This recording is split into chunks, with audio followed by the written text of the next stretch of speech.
Breaking news. Breaking news. Breaking news. Cameroun, 31 décembre 2021, discours du président de la République, un véritable réveillon patriotique dans la région du littoral. Merci de rester sur CNN. Breaking news. Breaking news. Nous sommes le 31 décembre 2021 au domicile du gouverneur de la région du littoral, Samuel Dieudonné Diva-Dibois, à quelques minutes de l'adresse à la nation du président de la République, son Excellence Paul Biya.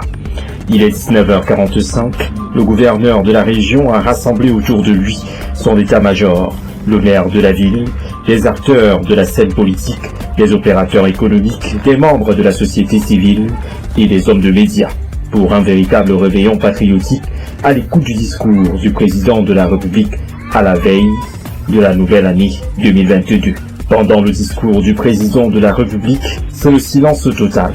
Dans une quinzaine de minutes, la première autorité du pays a adressé le bilan de l'année écoulée, tant sur le plan sanitaire, sécuritaire, qu'économique et social. Il a également fixé le cap pour la nouvelle année 2022. Après l'adresse du chef de l'État, l'ambiance au domicile du gouverneur de la région du littoral est au décryptage et à l'analyse du discours du président de la République. Nous venons d'être rassurés que la CAN va véritablement se passer au Cameroun avec la déclaration du chef de l'État.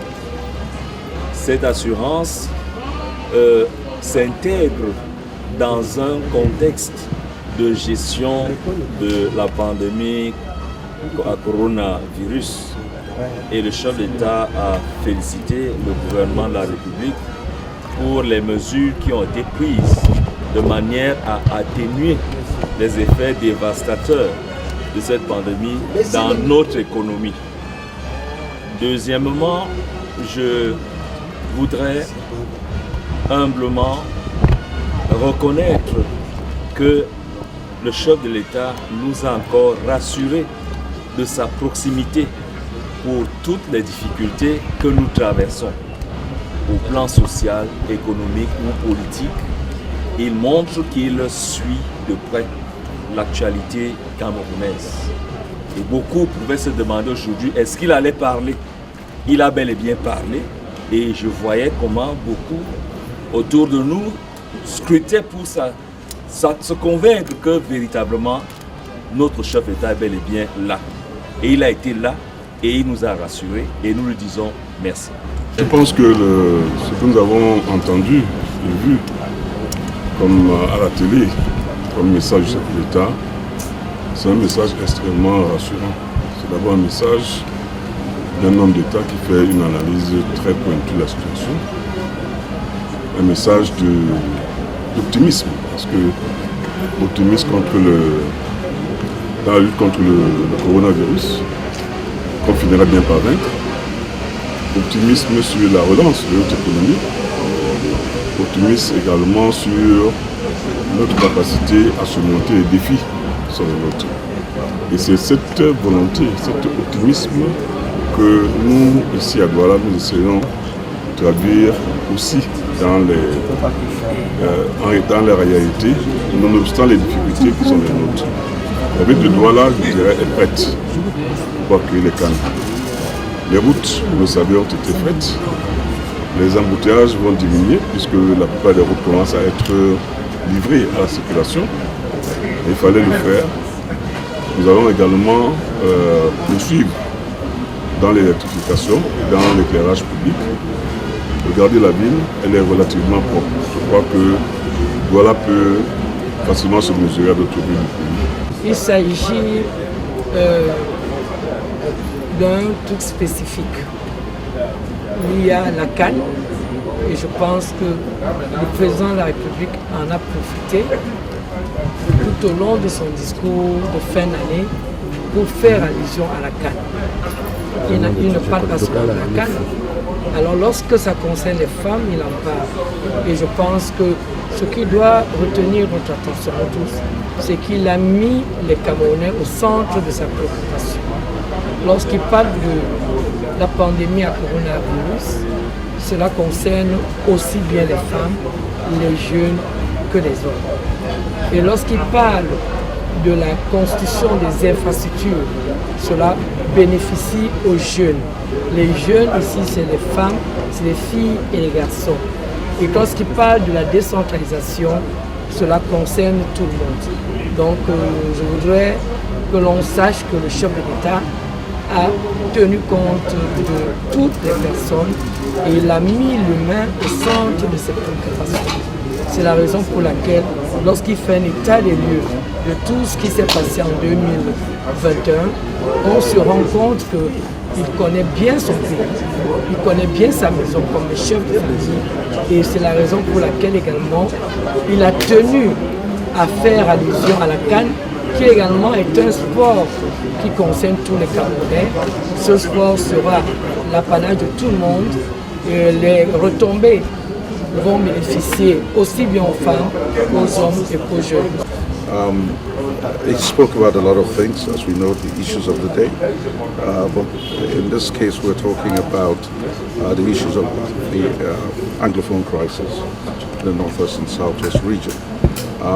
We all know, as Cameroonians, we all know this is an issue which affects all of us. And of course, the head of state showed that it's something that is continuously interested in resolving. And he sees, obviously, the complexity of it and wants to address it in a more sustainable fashion, long term.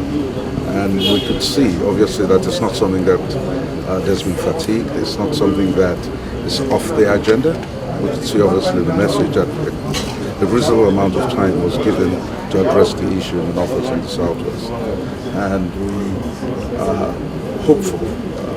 Obviously, I'm not speaking for the traditional rulers of the Southwest and the Northwest, but as traditional rulers, it's something we are in the front line of the attack, in a sense. Many traditional rulers in the Southwest and Northwest. Le discours du chef de l'État était plutôt assez, j'ai envie de dire, il a regroupé pas mal de questions qui sont brûlantes au Cameroun, à savoir la santé, la sécurité, les infrastructures ou encore la situation économique au Cameroun.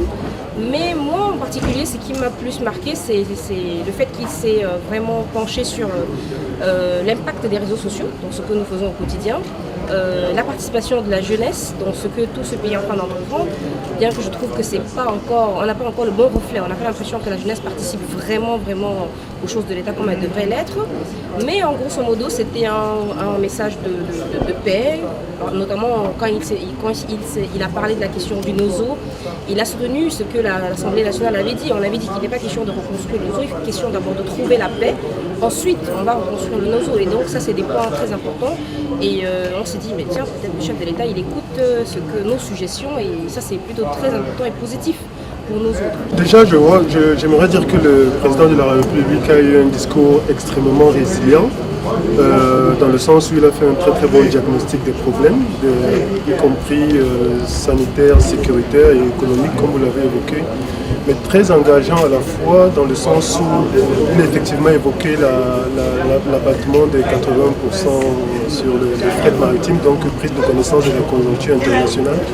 Mais le point le plus marquant, c'est qu'il a bien précisé que des mesures supplémentaires du gouvernement sont en gestation pour l'accompagnement des opérateurs économiques et des dirigeants d'entreprises que nous sommes. Donc c'est vraiment très optimiste, d'autant plus qu'il a insisté sur la nécessité de renforcer les conditions pour une meilleure production locale. Donc ça c'est essentiel, afin d'accroître la production intérieure, donc les exportations, contre les importations. Donc c'est vraiment un discours très positif. Donc nous sommes maintenant optimistes sur effectivement l'action gouvernementale qui sera implémentée tout au long de l'année 2022. Donc elle est forte de promesses très positives. Merci d'être sur CNN, la télévision autrement. Les programmes se poursuivent. Retrouvez en ligne toute l'info en continu sur CWeb Info, 100% info, non-stop.